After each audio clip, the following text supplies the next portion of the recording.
Hello, everybody, and welcome to the Rise for Justice Movement, the podcast. My name is Zachary Mallory, and I am the founder and the host of the Rise for Justice Movement and the Rise for Justice Movement, the podcast. Today, I'll give a viewer discretion is advised due to the nature of the topics that we will be discussing. Today, I am joined by Meg Schnetzer. I really hope I said that last name right. But Meg, welcome to the Rise for Justice Movement podcast. Hi, you did say my last name right. Thank you. Fantastic. So, welcome to the podcast, first of all. And I connected with you because I watched your unfiltered stories Mm, story, I guess right way to say that, on YouTube. And then I just did my unfiltered stories interview as well, and it's public now.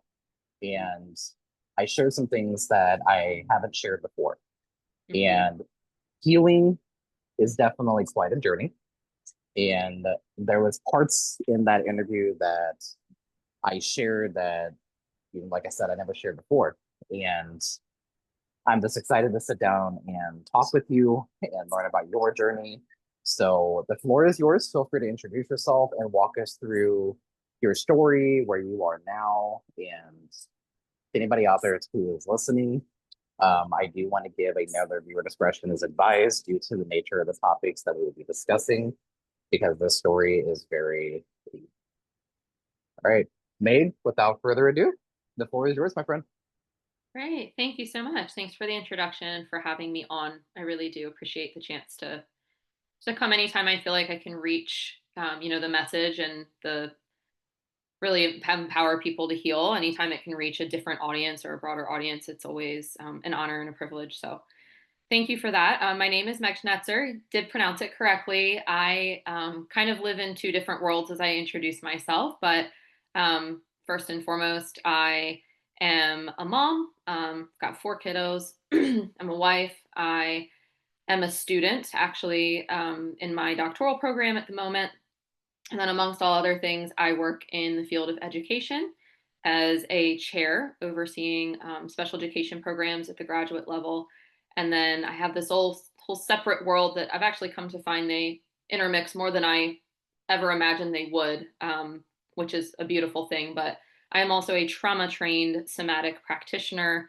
And in that role, I lead trainings. I help people heal from trauma and kind of serve as a container and a safe space to walk them through, whether that's healing somatically or doing parts work and nervous system regulation work, and kind of finding what is beneficial and what is supportive for people. So that is the work I do on a daily basis. I have a client caseload, and then I'm also in the field of education. My story is quite an interesting one, as most people's are. And when I was reviewing kind of what I wanted to talk about today, I don't want to go too much into my childhood because I do feel as though obviously everybody has some core wounding that traces back to their childhood. I think that the acute traumas that I experienced when I was older is really kind of what led me down a path where I spiraled in shame for quite a while. And it took me years to come out of it and be able to seek help for myself and then turn that pain into purpose and start helping other people. So, one thing I will mention about my childhood that I do think is extremely relevant to the story and is important to remember as you listen along is that I grew up in a house with a father who was a state trooper. So there are so many different, it's a very nuanced thing growing up with a parent who is a police officer. I was very sheltered in a lot of ways. I had a very overprotective father, and more so than even I think most dads. And he very explicitly taught me that people are not to be trusted. So that was something that while I think some of us are instinctually, aware that some people might not be safer than others, I was flat out just taught not to trust anyone. Don't live in a state of oblivion. basically that people never have your best intentions at heart, and they aren't looking out for you, and that that ended up really resulting in a lot of hyper independence for me, and some difficulty in building relationships, and kind of keeping them established with this lack of trust that I just inherently had with people. Trusting someone felt very vulnerable. But then also with that came, he was a state trooper, and so he had me in things like karate, self defense classes, and really always tried to drive home the message that, I am not helpless, and that I needed to equip myself with the tools needed if should I ever need to defend myself or have to stand up for myself in any way or have to fight. So again, that was also kind of an expectation that I had on me growing up. And I promise this is all important and pertinent to the story. So that was really my childhood. I also grew up in the church. So came from a very religious home. At a certain point, I was not only going to church on Sunday, but attending a school that the church started. So I was at that church building probably 6 out of 7 days a week. And then when I was around 13, my dad helped found a church. And that quickly became kind of a part of my identity. I really grew up there. As the time went on, we spent a lot of time there. We were bringing new people in, and many of the members there became people that I considered at the time to be safe and to be trustworthy. And I joked in our pre-interview how I could do a whole other episode on religious trauma and the trauma that comes with that and out of that. And I'm still honestly unraveling a lot of that myself. But there was, in particular, a guy named Jonathan who he was my friend at church. We grew up together. He is a year older than me, so I met him at, we were probably 12 and 13, 13 and 14, somewhere around there. And our families were close in that his father was also a state trooper. So our dads worked together in the field, and we spent a lot of time at the church together. We led the worship team together because he was also musically inclined. We were just friends. We were close in age. We got along really well, had a lot of the same interests, and became very important in each other's lives. And I'm talking important like we attended, you know, family funerals, right? Like he was there when my grandparents passed away, and I was there when his sister passed away, and we were at the same weddings together. We ran in the same circles. Um, and he was a good friend, and he had never really done anything to show that he was anything but that. Life kind of continued on. I followed a very, what I feel like is traditional path for the most part. I graduated high school, kept this friend along the way. I graduated college with a teaching degree, went off and got my first job as a teacher, got engaged, got married, had my first kid at 24, 25.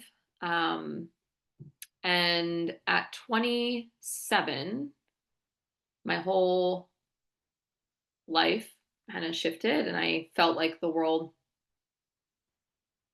kind of felt like the rug was pulled out from under me. This friend of mine, it's weird looking back now and calling him a friend, but he was at the time, Jonathan was in the police academy to become a state trooper himself, to follow in his dad's footsteps. It had always been a dream of his. And so he was in the academy to become a trooper. And on the side, he always did photography. He was very passionate about that. He'd been taking pictures since we were young. And, he had grown up too. He had gotten married. He had had a little girl. So we both had little girls close in age. And he, at the time, was working really hard on building up his photography business, trying to make a name for himself in that space. And I, on the side at the time, was kind of working in the health and wellness space a little bit. I had really just taken a, you know, liking to working out, moving my body, and nutrition and all that. So I had dove headfirst into that, and I was looking to expand kind of into social media spaces and let people know that this is what I was about. And he, at the time, offered to take some pictures for me, and he wasn't going to charge me, but that I could use on social media specifically for this marketing for health and wellness offerings that I had. And in exchange, this would help him build up his portfolio, because he had been kind of offering free shoots here and there to people to in order to do that.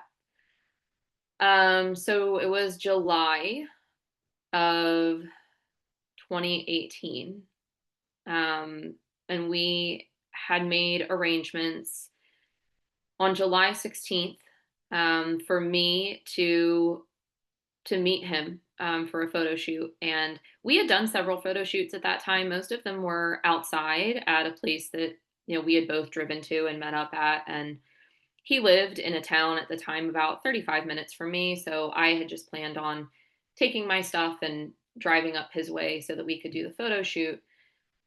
But the morning of, he ended up telling me that, he had gotten childcare and it was down my way. So he was going to pick me up and take me back to his place on the way. Um, as I'm telling the story, it took me a long time to realize that all of his actions in this story were very premeditated.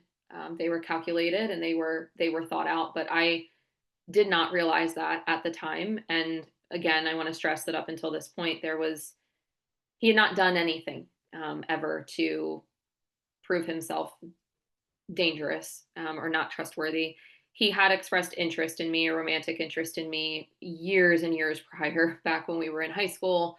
But I was dating someone, and he, at the time, was very respectful of that.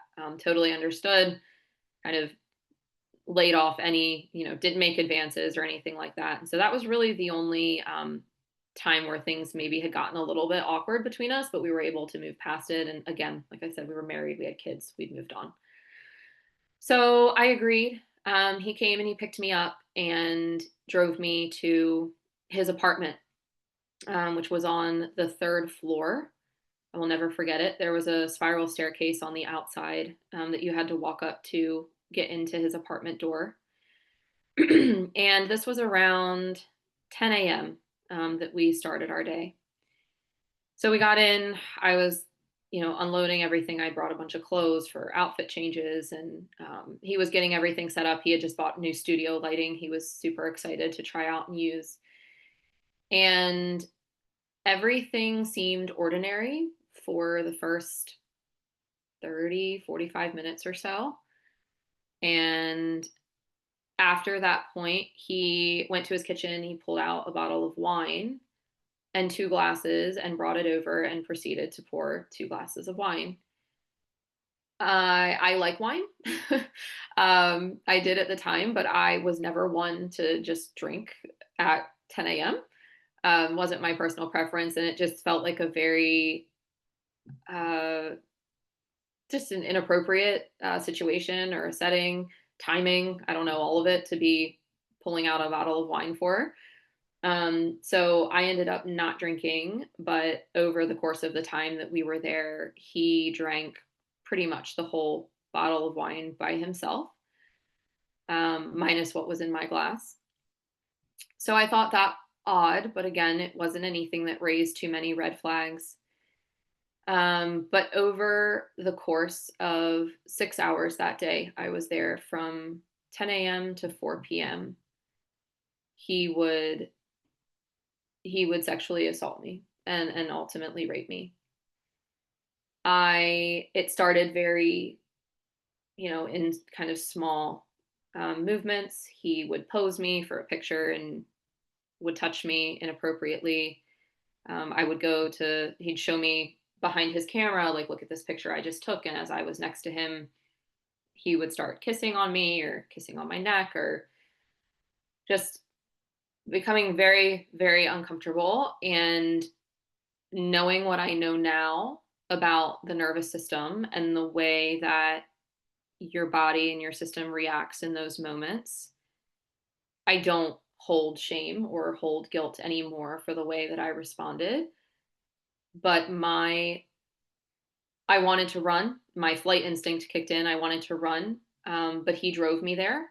And so I didn't have a car and I didn't have a way out. And we were in a an area that was not super well populated. And I very quickly, I think, realized that running was not an option and fighting was not an option, because at the time I'm a very small person. I'm 5'2", and at the time was probably about 105 pounds. And he stands well over 6 feet and was probably 170, 180 pounds. And it progressed to me, being on the ground, pinned down, me saying no. I said no more times than I can count. It didn't matter. He was him as I knew him was gone. And I remember thinking that I didn't even recognize him in that moment or on that day anymore. So eventually I did what 80 some plus percent of sexual assault survivors do, and I shut down. I froze. Knowing again what I know now, I think my body was more focused on making it out of there alive physically so that I could get home to my husband and my kid. Um, that's the unfortunate part about our nervous systems. It's great that they protect us, but they will sacrifice your mental health and the emotional toll that we have to deal with if it means keeping us alive physically. So, over those 6 hours, while I was sexually assaulted many, many, many times, I think the worst part of what happened was that it was very clear that it was about control and power for him. And remember, he was or so I thought, in the academy to become a police officer. So he knew how far to push things without necessarily leaving a ton of evidence or making me seem believable. Again, it was all very calculated. And he started playing games. And I think that the psychological abuse that I endured in those 6 hours was the worst part. Um, it would be at a certain point, I was no longer allowed to get myself dressed. It was like it had to be him. He would hold my clothes from me. He would throw my clothes across the room. And so I was hiding, literally hiding at one point in, I still can't go anywhere near a love sack. He had a big love sack, like beanbag chair. And I remember at one point, when my clothes had been taken from me and I was unclothed, I hid in it and I had pulled the sides over me, to cover me. And he threw my clothes across the room and basically said, "Well, the choice is yours. You can sit there or you can go get your clothes." So I was having to make decisions that felt like life or death to my nerve. It's like I walk across the room unclothed in front of this man who's dangerous to get my clothes, or I just sit here and I stay frozen. Um, he unfortunately too, because he did have a camera, and was semi-trained in photography. Over the course of those 6 hours, he took hundreds of photos and videos of me. Um, some I was partially clothed, some I was not clothed in, some of them I had to make in order to get my clothes back or my belongings back or my phone back or whatever it was that was the game in the moment. And I do remember at a certain point my mind kind of leaving my body, and that true just extreme dissociation of you're not like living it anymore. You're almost watching it happen from above.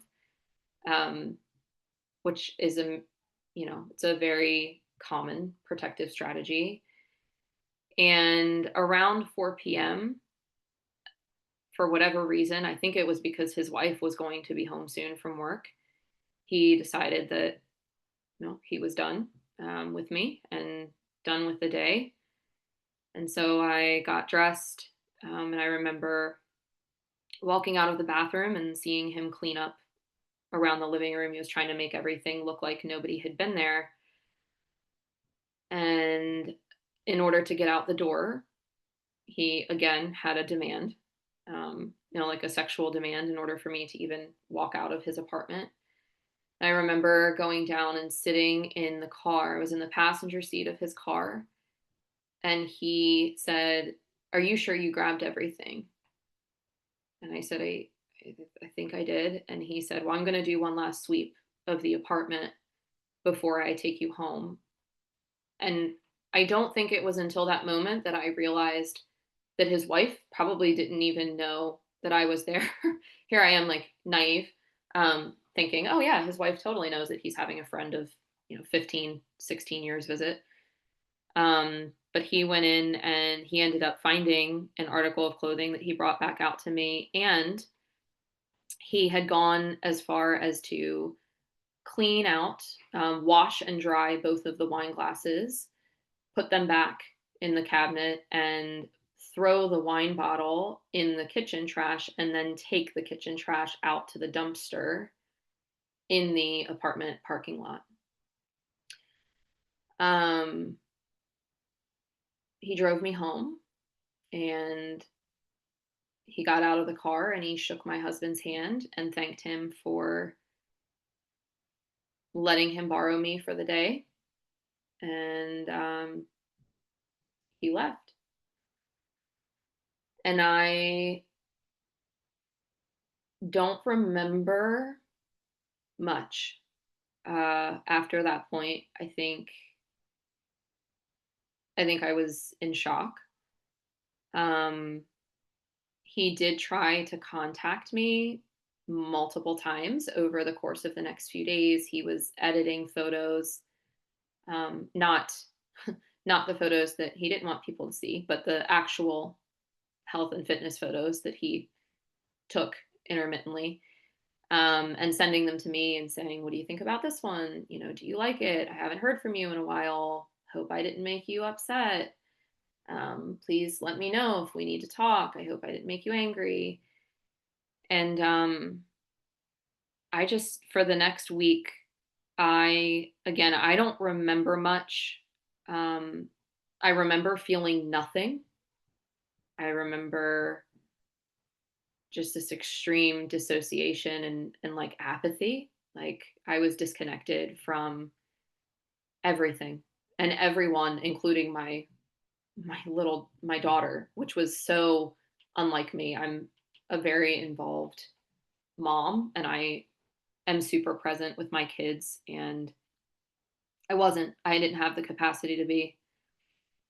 A lot of behaviors that are common, for survivors, I found myself Googling, like, was this rape?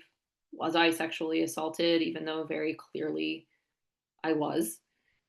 Um, and I think those are things that you do to grapple with the truth, because it's easier to blame yourself and think that you're being dramatic or making a big deal of something than it is to believe that anyone, but especially someone that you thought you could trust and that loved you, would do something so horrific to you and so inhumane. Um, so yeah, it was about a week of nothingness. And after that week, I did make plans with a friend to go over to, their house, and I think we were watching Bachelor or something that was on a weekly basis. And my husband was home with our daughter, and he was using my computer. And at the time, I had my text messages linked to my computer. And he was doing a workout using my computer, and a text message from Jonathan popped up, from my perpetrator popped up, and it was a picture. And this time it was a picture. I'll be honest, I never even saw the picture. I have to only assume that I was partially clothed or not clothed at all. It wasn't a great one. Um, my husband saw it and saw who sent it, and I think initially was hurt and jumped to the conclusion that most people probably would, which is that, something happened. She had an affair. She messed up. Um, I trusted her, and this is what came of it. So I came home that night from my friend's house, and he had just finished packing a bag for himself and for our little girl. And I was very confused, obviously. And he decided to tell me that, what came through, that he saw a photo and he saw who it was from. And I told him that it was just a photo shoot. And again, like freeze response kicked in. I couldn't have defended myself even if I had wanted to. And I remember thinking that, like, this is so frustrating. How come I can't just say it? I can't just say what happened. And he walked towards the door and he went to go open it. And to this day, I really don't know what it was that stopped him. I don't know if it was just an intuition. I don't know if it was something he saw in me. Um, we had been together for a while, and I do like to believe that he genuinely knows me and he knows my heart. And he knows me well enough to know maybe when I'm not even saying something that I want to say. But he stopped and he paused and he looked at me and he said, if this isn't what it looks like, and if this was something that was done to you and you didn't choose it and it was without your consent, if this is what happened to you, I need you to let me know before I leave.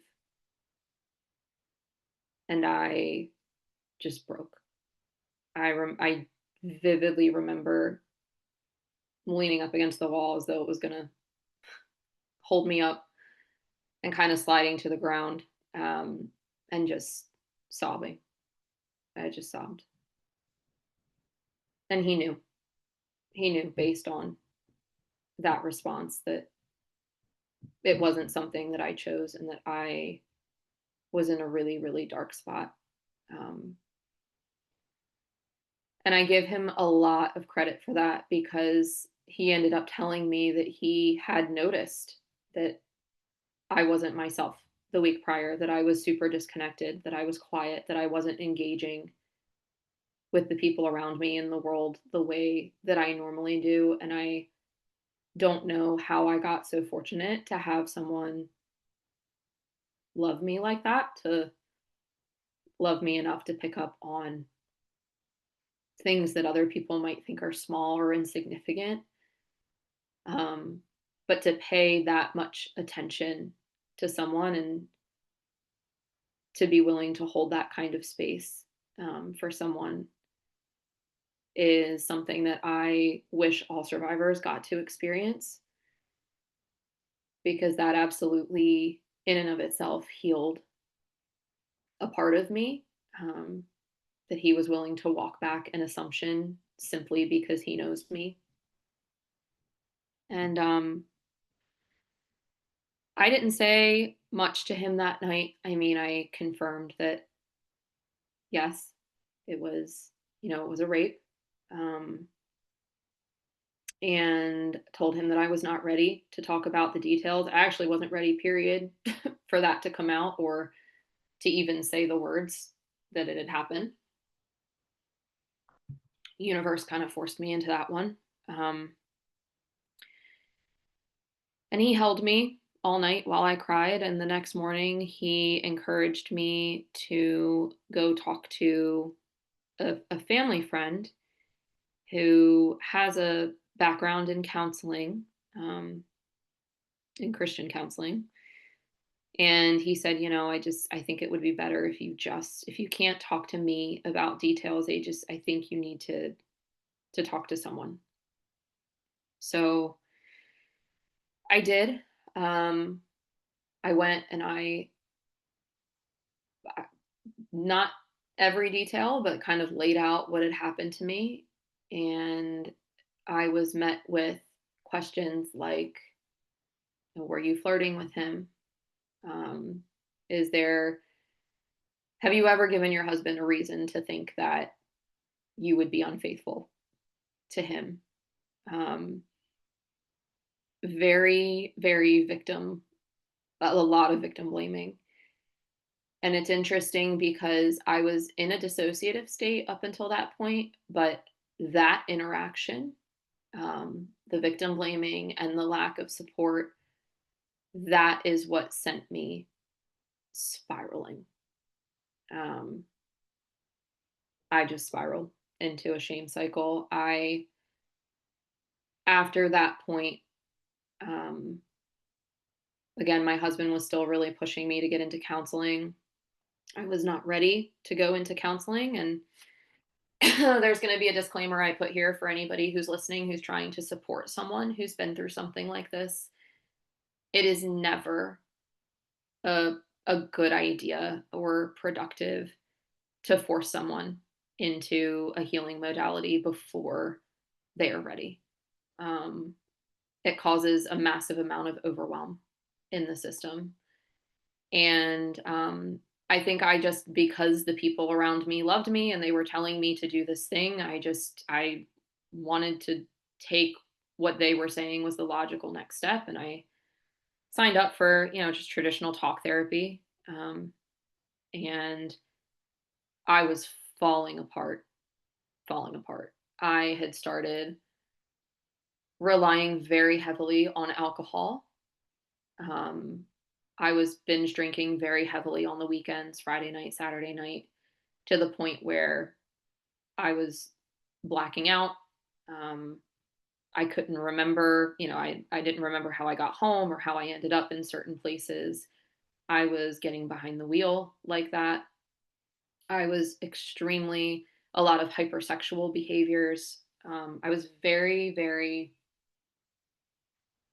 experiencing a lot of reckless type behaviors, which now, again, in hindsight, I know they were self protective, but in the moment, they seemed very self sabotaging and very reckless. And in the meantime, I was going to talk therapy once a week. She had diagnosed me with PTSD, and I was actually on the verge of receiving a dissociative identity disorder or some kind of dissociative disorder diagnosis, just because it truly felt like I was living two lives. I was high functioning, or so it seemed, on the one side. I was a mom, I was working, was doing all of the things that I had to, but then I'd have these nights and these moments where I didn't know who I was, where I was, what I was doing, or how I got there. Um, and I would leave. I would leave my therapy appointments and I would walk across the street to the bar and I would drink until I just didn't feel anything anymore.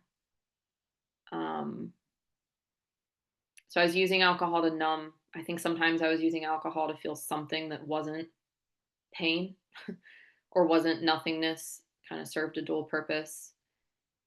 Um, and my reckless behaviors, um, then ultimately ended up leading to another assault. And so I experienced two of them within the time frame of 3 months, 4 months.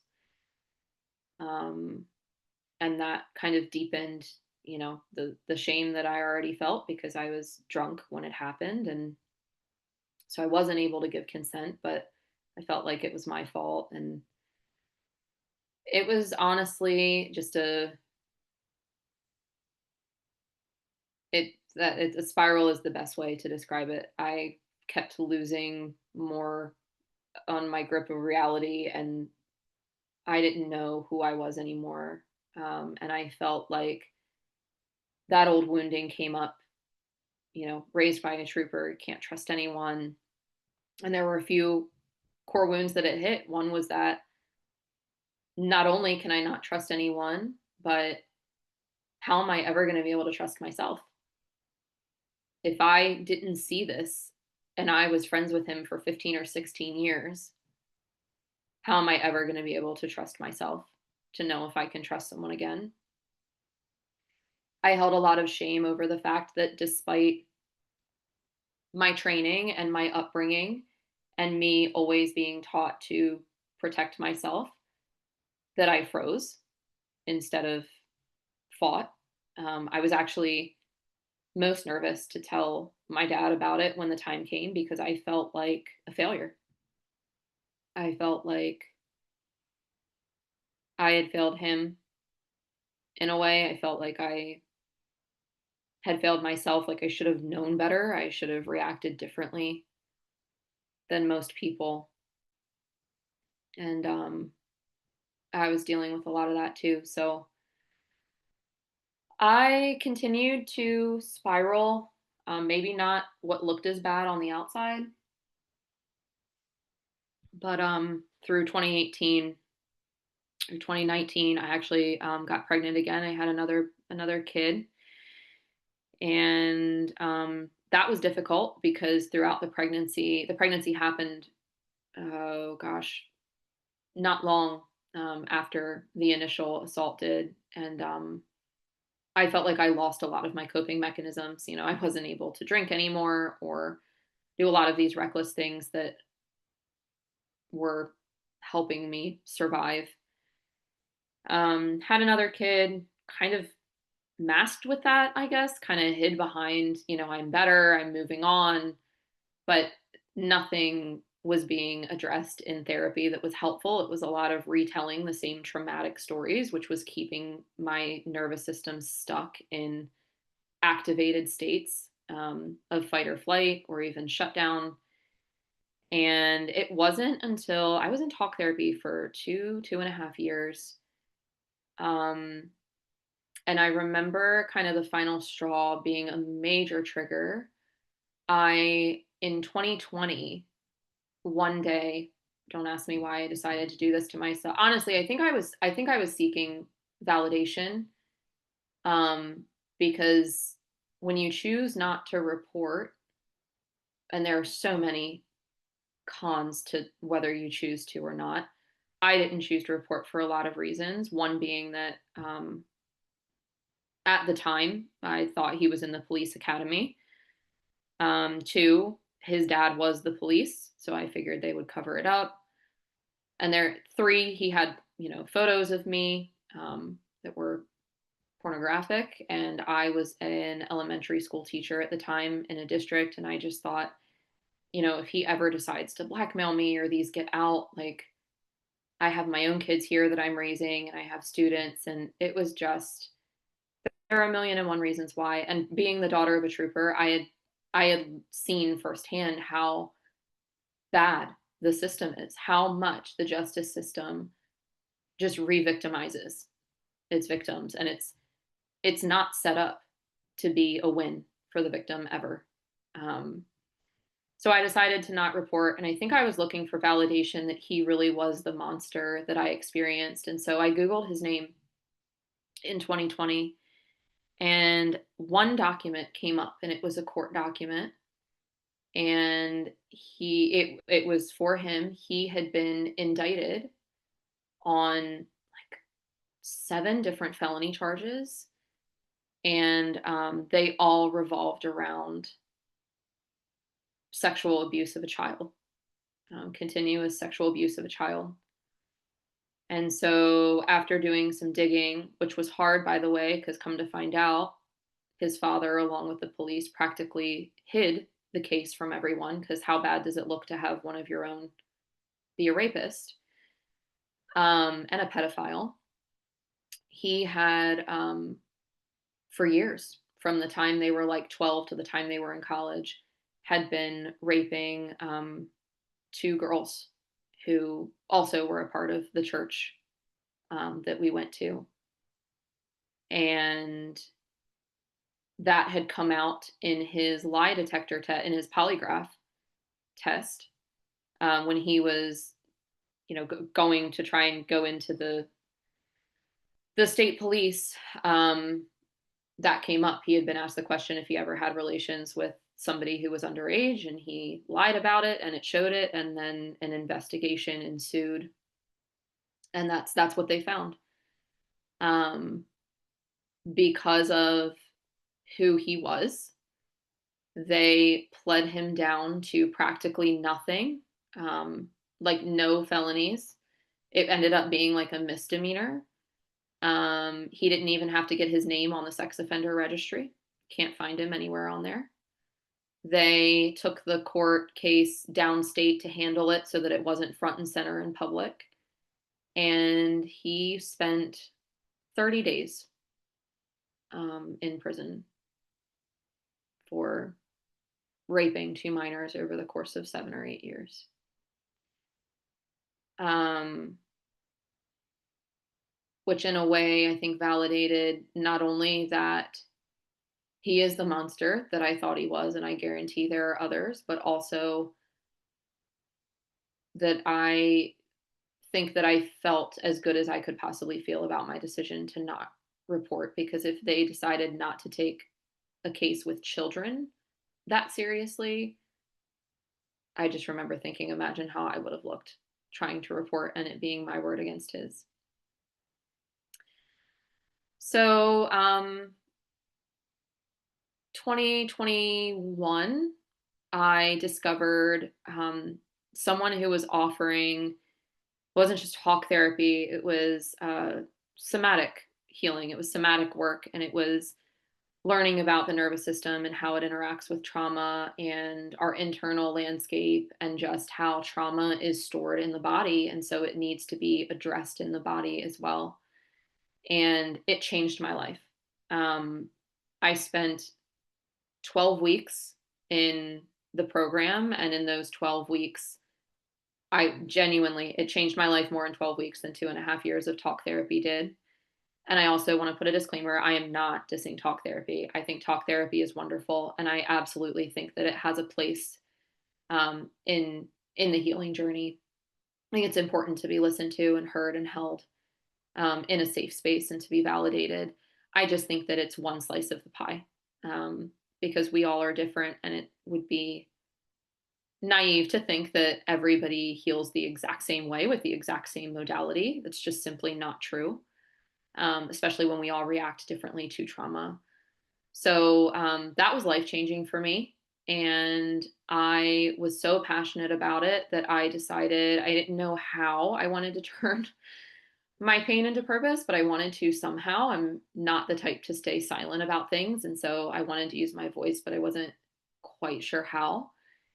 And I ended up deciding that I wanted to become the person that helped me. Like, I wanted to be that empathetic witness that changed lives, the way that mine was changed. So I spent all of 2022 getting all of my certifications, getting spun up in the field, doing absolutely everything that I could to be that person, to be that ally, and to be that safe space for people to heal maybe in a different way.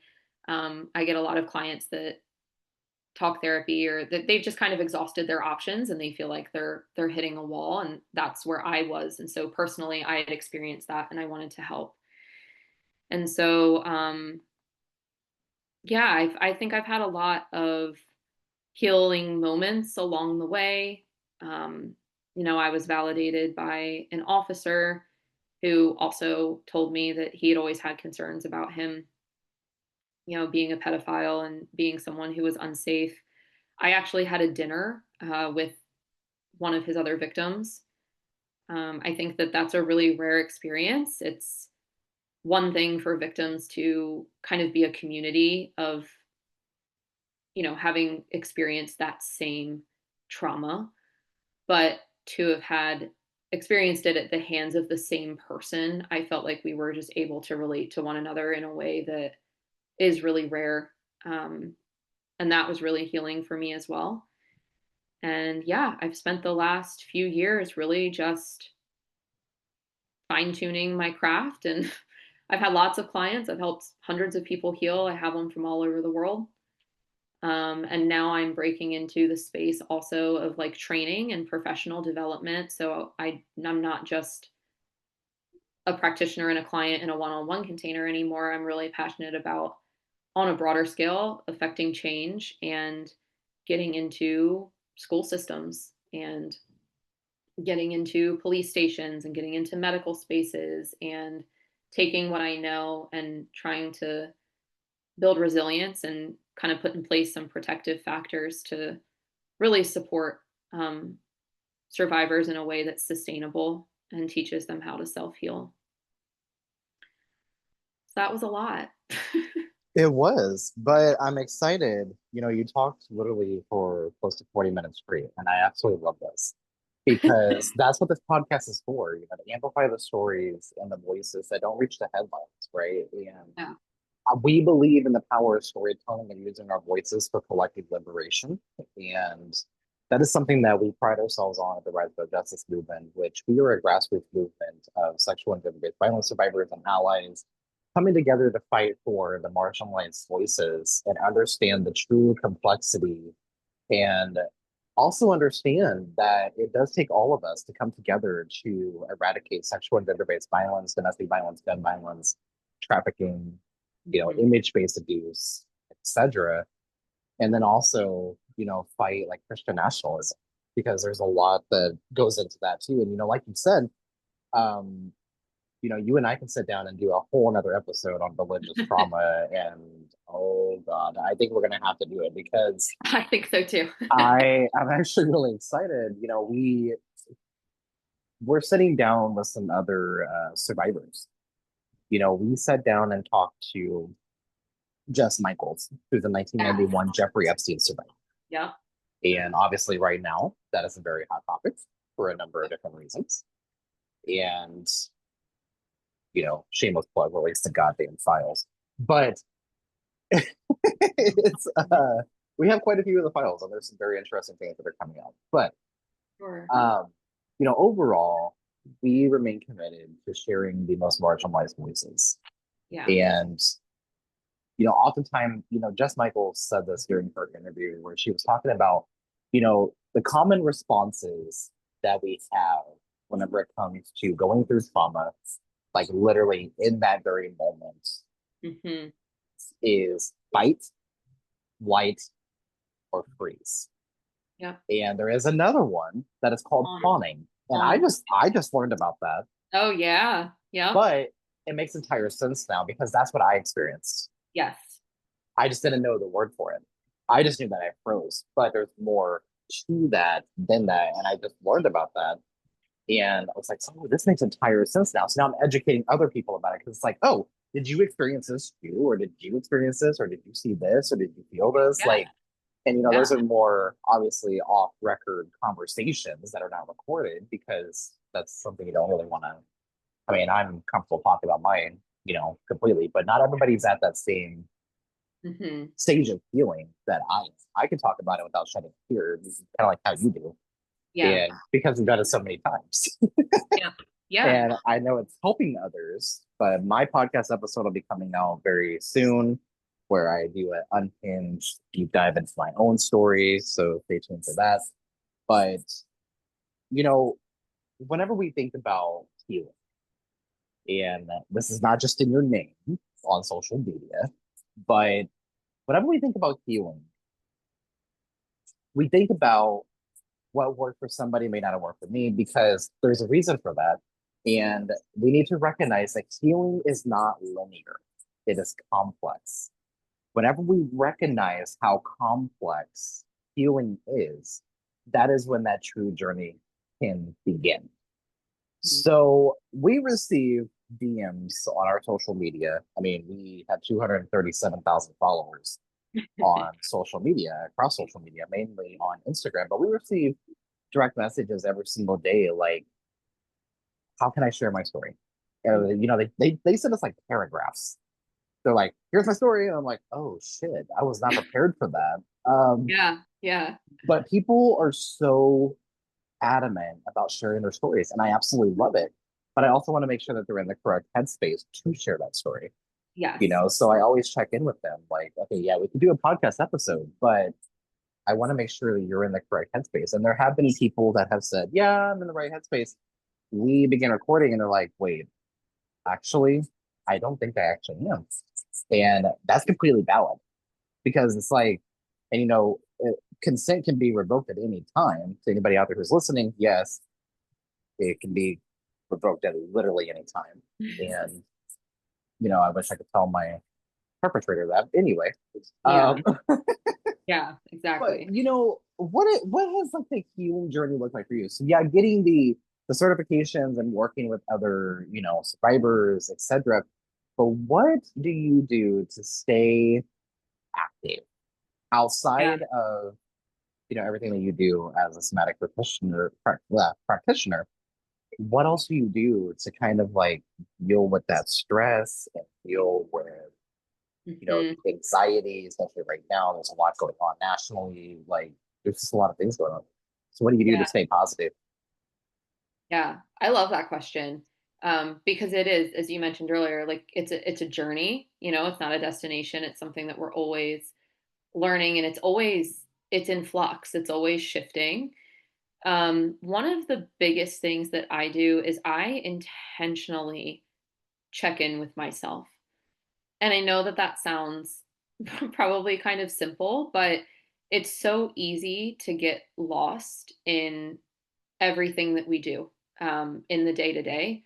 I know it is for me. I mean, I own a business. I work a full time job. I have 4 kids. I could fill every single second of my day, if I wanted to. But I've learned that when we don't take the time to sit down and listen, our bodies and our parts, they kind of start to yell louder and in ways that we don't necessarily want them to. And that's where you start to see, your physical health take a toll, or your mental health take a toll. And so over time, and I do a lot of parts work with clients too, because I found that it's a modality that really works with everyone. But it's a lot of times those feelings, those emotions, those sensations, and the stories, they just want to be seen and they just want to be validated. So instead of, the go to responses of distracting yourself from it or ignoring it or criticizing it or judging it, I always try and like come at myself and my clients with this lens of what I call compassionate curiosity. It's like a noticing of, okay, I'm checking in with myself. This is what I'm noticing. It's not judgment. Um, Instead of judgment, I'm just going to get curious about it. What does it feel like? Where is it in my body? What comes up? What is it scared of? And I mean, 9 times out of 10, even just creating the space to notice something like that without judgment and holding it there will create, even if it's just 1% more ease in your system, more gentleness or just a softness, to your system. But we've become so accustomed to going, going, going, having to find a logical reason for everything. Our logic and our rationale kind of take over, and or our fear of judgment or of not belonging or being rejected, that we don't take the time enough to be introspective and really check in on the parts of us that need to be checked in on. So that's something that I do very often, and I have different ways of doing it. I'm an outdoors person, so whether that's how I'm trying to regulate my nervous system by connecting, outside, whether it's sensory, I'm using a soft blanket or I'm wearing my favorite sweatshirt or I'm holding a cup of hot coffee in between my hands. I rely on co-regulation a lot with the safe people in my life because our nervous systems mirror one another. So if I'm hanging around them and they're regulated, I'm going to feel the same way. Um, yeah, those are just some ways. I think a lot of people have this, I don't know, it's like this myth that they believe this myth that healing happens in these really big moments. I actually just did a TikTok about it the other day. Like that it's like this monumental thing that happens when actually healing happens in micro moments. Um, they're really small, subtle shifts. It's the moment that you maybe attune to something in your body that you haven't before, or the moment that you have enough of a second to respond instead of react. Like it's the small wins, and it happens in those tiny moments.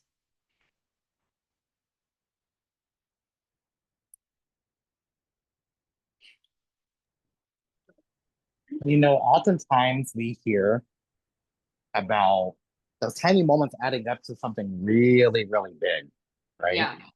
And it takes time, Mhm. It does. and I have been healing for many, many, many years, but there are still times that I recognize I need to take a step back and Mhm. relax. There have been times that I've had to collect my thoughts before I say something. Because if I say what I'm thinking, I'm not going to have the social media channel and I'm not going to have the podcast. So I've recognized that. So, is there anything else out there that you want to share with anybody who may be listening that may be starting on their journey? I think one of the biggest, I guess, what I want people to know most, because I know how hard on ourselves we are, is that when we finally feel like we're going to take a step into our healing journey, and oftentimes that's not because we feel ready, right? I don't know. It's kind of like kids. I don't know if you ever feel ready to do that. But I think we get to a point where it's not necessarily that we're ready to heal, but we're ready for a change. We're ready for things to stop being the way that they are. When we get that way, it's very easy to try to like dive in head first and try and do all of the things to heal. And I get that. Like I get that excitement for, yeah, like let's do this, let's jump all in. I just want to get through it and I want to get to the other side. And I think that's the mentality of a lot of people. I know I felt that way for some time. And I have to continuously remind clients that that's actually, that's not only not doable and sustainable, it's not recommended. It's healing has to happen in a very slow, what we say in my world, like titrated way. It has to be baby steps. Your nervous system does not understand the difference between good overwhelm and bad overwhelm. It just knows overwhelm. And if you're overwhelmed, it's going to shut down and you're going to end up feeling like you're back at square one. So I think one important thing I would say is just to know that it's okay to take it so, so slow because you're going to get there again in the little moments. When you have days or moments that you feel like is a setback, just know that it's not, that healing, it encompasses all of those moments, even the ones where we feel like, oh my gosh, I backslid, or I feel like I'm taking, 3 steps forward and 10 steps back. You're never, ever, ever going to be back where you were at square one. You can't possibly be because you know more now than you did then, even if it's just that you have the awareness that you were triggered or that you did maybe make a decision you didn't want to make. And so I always give the analogy to my clients. It's like you're climbing this mountain, but you don't know you're climbing it. And then one day you get to a certain peak or a point and you stop and you look backwards. And it's not until you look backwards that you realize how far you've come. So that I would want people to know that, just to give themselves grace and to really be compassionate and gentle with themselves as they go on the journey. And then my last question, the very last question, and I promise we'll wrap up. That's okay. because I feel that I can talk to you for like literally hours. I know. But I feel that I love podcasts. I could do the same. if there was one word, and this is gonna make you stop in your track. I can already feel it, Uh-oh. but you may already know um, the word that you would use to describe this. But what is one word and one word only that you would describe your healing journey? Mm. See, I knew it was gonna do it because I've I been I've been thinking about this ever since you started talking, and I was like, okay, I'm gonna really stump her for a minute because I've been thinking about this too, and I cannot find a word that accurately describes it because it's all over the place. It's not this linear path. It's kind of like whenever survivors were asked, well, why didn't you just leave? Or, yeah. what were you wearing? Well, first of all, it doesn't fucking matter. Like, Yeah. but Yeah. what is one word that you would use to describe your healing journey? And one word only, but what is one word that you would use? That's a really good. I actually love questions like this. Ones that really make ones that really make me think. Um, becoming. Mm. Hmm. Yeah. Becoming. Yeah. I think because it captures the way that I haven't just healed, right? Like nobody just heals. Hmm. I've grown Hmm. into like a truer, more regulated, more aligned version of myself. And I think that the word becoming honors the fact that it's ongoing, it's alive, and it's unfolding, and it always will. And it's not just something that I'm trying to check off a list. Ooh, yes. It's not a checklist. It's Yeah. literally like, okay, I'm gonna do this, I'm gonna do this. Maybe I shouldn't do this, maybe I Yeah. should do this. And it's like a lot of that back and forth. It's like gymnastics, right? And like the mental gymnastics of the healing journey. I think, it looks different for each person. And I think about that. So I would have to agree. And, I sat down and interviewed another survivor.